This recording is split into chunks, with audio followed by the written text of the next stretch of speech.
This new video has basically everybody on the internet saying the same thing. It's all some version of, what a coincidence! And when you see it, it's hard to deny. The whole thing seems bizarre. They let reporters tour the house of the lunatic that did what he did on New Year's Eve. And it just so happened to be so perfectly staged, so perfectly set up, that people on the internet are very suspicious. Just as suspicious as what's going on with the Cybertruck scenario, too. We're going to have to talk about that. But the whole thing is completely bonkers to me. We also have all sorts of new pictures and new information. You're going to have to let me know what you think after this quick word from this video sponsor, Private Internet Access. Shout out to this video's sponsor, Private Internet Access. Look, if you aren't using a VPN yet, you're completely missing out, and Private Internet Access is the one I use on all of my devices.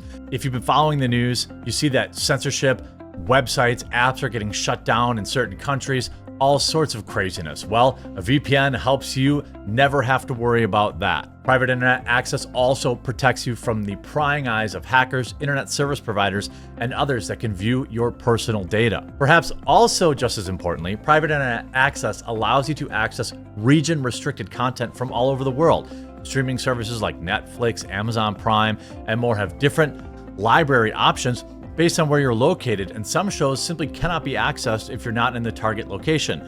Happens to me all the time. Many sports events also have regional blackouts. Well, VPNs can be a convenient way to make sure you're getting the content that you're paying for. Private Internet Access also allows you to protect an unlimited amount of devices all at the same time, so your entire household with a single subscription.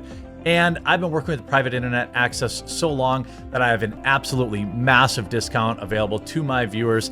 Link in the description below. Get Private Internet Access today using my link. Save huge, protect your computers, access all the content that you've been paying for, and ensure that your internet is never censored. Now let's start with this incompetent police chief in New Orleans who, of course, got fired from her job in Oakland, received a $1.5 million payout, and then went on to become the police chief in New Orleans for whatever reason. This is the best they could come up with, an elderly woman. Annie Kirkpatrick, New Orleans' elderly female police chief, ran down two people in her car this past August. Before being hired in New Orleans, she was a head of police in Oakland, California, where she was fired. She later sued Oakland and got a $1.5 million settlement. According to here, former Oakland police chief Ann Kirkpatrick strikes pedestrians. What a coincidence. What a coincidence. Not a great police chief, probably not great for the job. That's more of like side anecdote. You see a lot of people on the internet saying, what in the Project Mockingbird is this? People saying this is the PSYOP is comical at this point. The idea that some New York Post reporter would be permitted to freely walk around and tour through this Terry's home just 24 hours later, and it wouldn't be hermetically sealed by the feds or police going over it with a fine-tooth comb is completely absurd. It's like they aren't even trying anymore. I honestly just find it borderline insulting. People say it's intended to be demoralizing for the people actually paying attention. I mean, this is wild. Here, exclusive tour. We found a making station for his boom booms and a Quran open to a chilling passage about martyrdom. What a coincidence.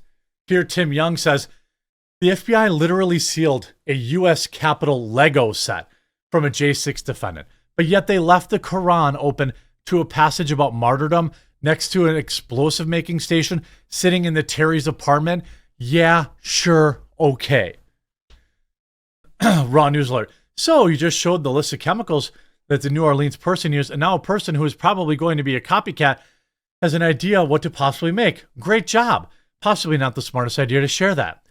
Why were you given so much access 2 days after the event? Why wasn't this sealed off as part of an active investigation? None of this passes the smell test.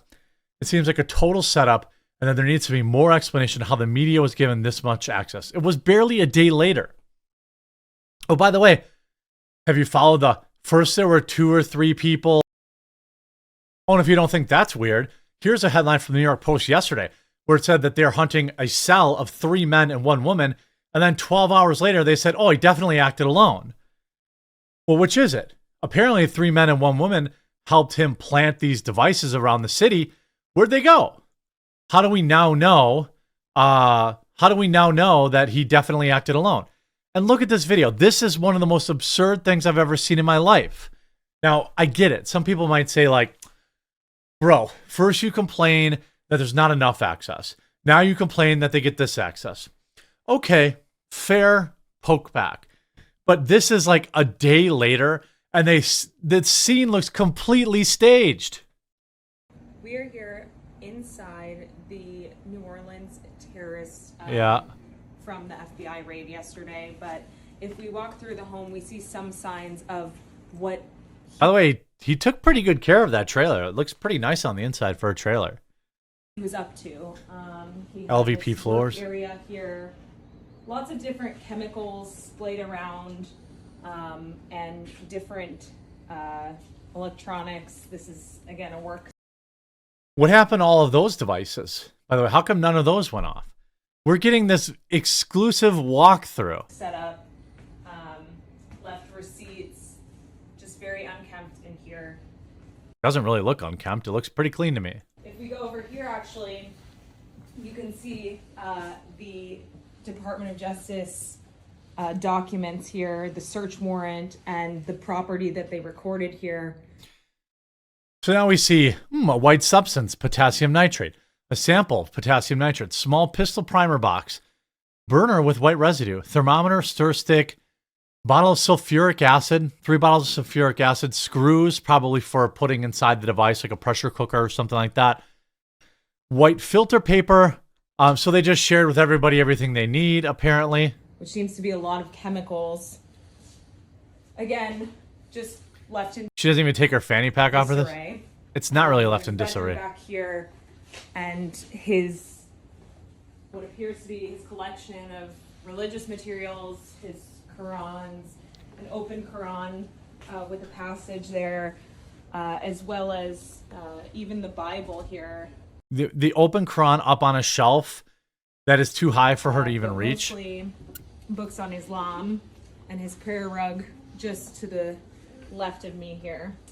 And if we go back, there's another bedroom here. You can see he left all these belongings, contact lenses, personal belongings, his bathroom. Why wouldn't he take them? Some sort of workspace, again, with other chemicals here. The light's still on. Some kind of station set up here. That's a wild search strip. Not really sure what that was for. In, what we can assume was extra also bedroom. A bedroom. You can see clothes left here, and just a sign that someone was here up until those last few moments when neighbors said no kidding. He left just before the New Year's holiday. Nice looking trailer, to be honest with you. Yeah. I mean, are you kidding me? Oh, he had his Quran open to a chilling passage about martyrdom.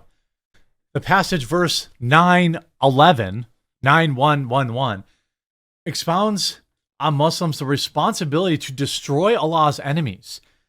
What's so stupid about this is, how did he know he wasn't running over Muslims on those streets? That's how stupid this idiot was. You could have run over Muslims. There might have been Muslim people there. Numerous books about Islam are on the shelf around a squalid home. Again, it doesn't look squalid. It actually looks very well kept on the inside. I guess maybe that's just like the, hey, he was a single guy. It's pretty clean for a single guy. But a prayer rug rolled up. Obviously you have these devices. We're just sharing with the world how he, made his... Now, we don't know, did he take those devices with him? Did they not detonate? Did they not work? This is, wild. His younger brother described him as a sweetheart, a really nice guy, a friend, really smart and caring. This is more some type of radicalization, not religion, the brother told New York Times. No. That's in the religion. I have stopped calling these people radical Islamists. It's in the book.